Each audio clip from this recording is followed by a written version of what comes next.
Hello everyone, it is me, Julius again. In today's little video, I want to go over the new templates for the leaders and the two new leaders that we have made. So, this is the old template. It's very hard to read the text on the actual cards in person, and the font was really, what's the word? Very kind of like scribble. It's very hard to read, basically. So with the new one, the text is a lot better. It's more readable, and with this gives us a lot more room. But we also did a rework of a lot of the abilities. So in this video, we're going to also go over all of the new abilities.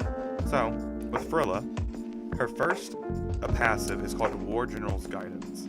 When summoning a fruit unit, you may spend 1 extra mana to give them quick battle.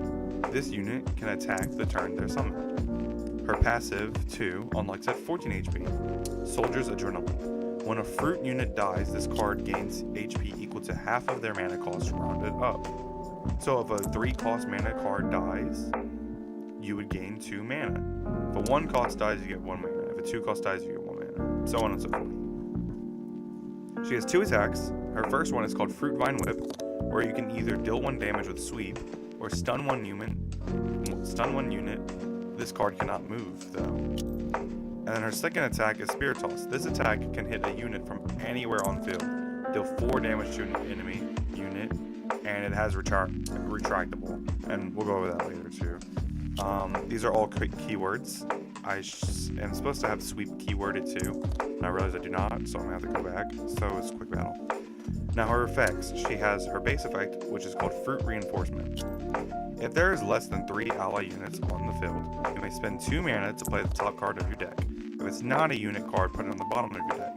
Repeat this process until you play a fruit unit. Her second effect unlocks at 10 HP and is called Sacrifice for the General.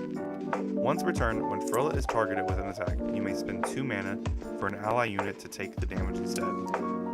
That is Frilla's brand new abilities. Most of them are the same and just changed in wording a little bit. I don't think any of them are different. I think, no, her second attack is different. So on, let's go on to the next person. This was Death's original layout. Once again, it has a makeover with the new layout. Also, I think 3 of his abilities changed because he was very weak and he underperformed. This is the new Death. As you can see, the layout is way more cleaner. It's way more nice to the eye, and it gives a lot more room. So let's go over his abilities. His first passive is called Merciful Death. Once per turn, when a level 3 or lower unit would die, spend 1 mana to stabilize them. And stabilize means they stay alive with 1 HP. Base passive 2 is Death's Gift. When an ally unit would die, gain 1 Witherbound mana. So basically, you just gain 1 mana. If any unit dies, because his people die a lot. They cycle. His only attack is Your Time Has Come. Whenever an enemy or enemy's unit is or are at 1 HP, you may kill max 3 units. For every unit you do kill, lose 2 HP. So for example, you have 3 enemy units in the field and they're all at 1 HP. He can kill all 3 of them with 1 attack. That's basically what this is. It's because he's the Grim Reaper. He has 3 effects. His first effect is called Spirit Bird. Once per turn, you may spend 2 mana to summon a Spirit Bird token with 2/1 Quick Battle and Decay. Base effect 2, Underworld Gateway. Once per turn, you may spend 2 mana to shuffle an ally unit from your graveyard back into your deck. And then his new one, well, one of his new ones, is Death's Deal. Once per turn, you may discard a card to either play the top card of your deck if it was scryed, for free only if its mana cost is less than 3, gain 2 mana, or scry 2 times. He also got a little HP buff, so now he has 52 HP because of his new attack, so that he's going to be taking a lot more damage. Alright, on to the first new person, which I did give a sneak peek in the last video, but y'all don't have any clue his name or anything. You just saw a picture of him. This is the Butcher. He is leader of the wild animals. His health, speed, and damage are all at X because of this. Let's go over his abilities first. Base effect. He has Experimental Transformation. Once per turn, you may spend 1 mana to switch between the Butcher's 2 modes, Snake Mode and Bear Mode. When this card takes more than 30 damage, you cannot switch to Snake Mode again. Both modes share damage. And then he has a base attack called the Butcher's Pistol. Deal 4 damage to target enemy unit. If there is a unit behind the unit that got damaged, stun the attacked unit for 1 turn. So, what are his 2 modes? Snake Mode and Bear Mode. Snake Mode. He has 30 HP. His attack is... It's supposed to be 2 times 1. That's my fault. He's supposed to have 2 attacks with 1 damage, and they have poison. And he has 4 speed. He has Snake passive, is called Swift Movement. You may move in between attacks or being attacked. So basically he can attack and then move and then attack again. Or if he gets attacked, he can move. His Snake ability is called Snake's Mill. Once per turn, you may discard a card and heal this card for their mana cost. Max heal is 3. Now Bear Mode. HP is 48. He attacks 2 times 2, so he can attack twice with 2 damage, and his speed is 1. His bear passive is called Big Bear Body.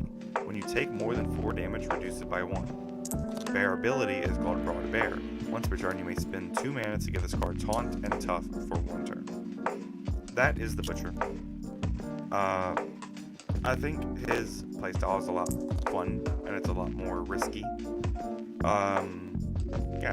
So, on to the new guy, which I've never seen before, and I've never teased yet, is Osric Duskbolt. He's the Thunderspire's Great Mage. He does 3 times 1, so he attacks 3 times with 1 damage. He has 45 HP and 2 speed. His base effect is Shocking Entrance. Once per turn, you may spend up to 5 mana to summon a level 4 or lower unit. Spend 1 more mana than that unit's original mana cost. So basically, if you want to summon a 1 cost, you have to spend 2. If you want to summon a 2 cost, you have to spend 2, 3, so on and so forth. And you summon them from your deck to row 1, dealing 1 damage and shock if there is an enemy unit in your opponent's row 1 in front of where this card was placed. So if you summon somebody and there's an enemy unit where you summon them, you deal 1 damage and shock 1 to them. His second effect is called the Great Mage Teachings. Once per turn, you may spend 4 mana to give all Thunderspire students shock 1 and boost their damage by 1 until the end of your turn. He has 2 passives. Base passive 1 is Electric Presence. If this card is dealt more than 3 damage in close combat, deal 1 damage back. His second passive is Electrical Dominance. When drawing, you may discard the card you drew to redraw, up to 2 times a turn. His first attack is called Lightning Bolt. Spend 2 mana and discard a Bright Stone type unit from your hand to deal 5 damage to a target unit and apply Shock 2. His second one is a new thing, which are team up attacks, and this one requires Zip on the field, which is another card from his deck. It is called Electrical Buddy. Deal 2 damage each to 4 connected enemies, then deal 3 damage to Zip and stun him. That's pretty much it for this video, and in the next video I should be announcing the Discord and a Kickstarter that y'all can help donate any way possible. It doesn't matter, any kind of money, anything helps, because we need more art for this game, and art costs money.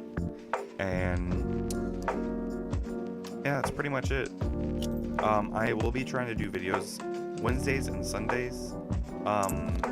Sundays are probably going to be guaranteed video days. Wednesdays are going to be here and there. It would be nice to do 2 videos a week, but it depends on how much content I get. But that's pretty much it. Thank you all so much for watching, and goodbye.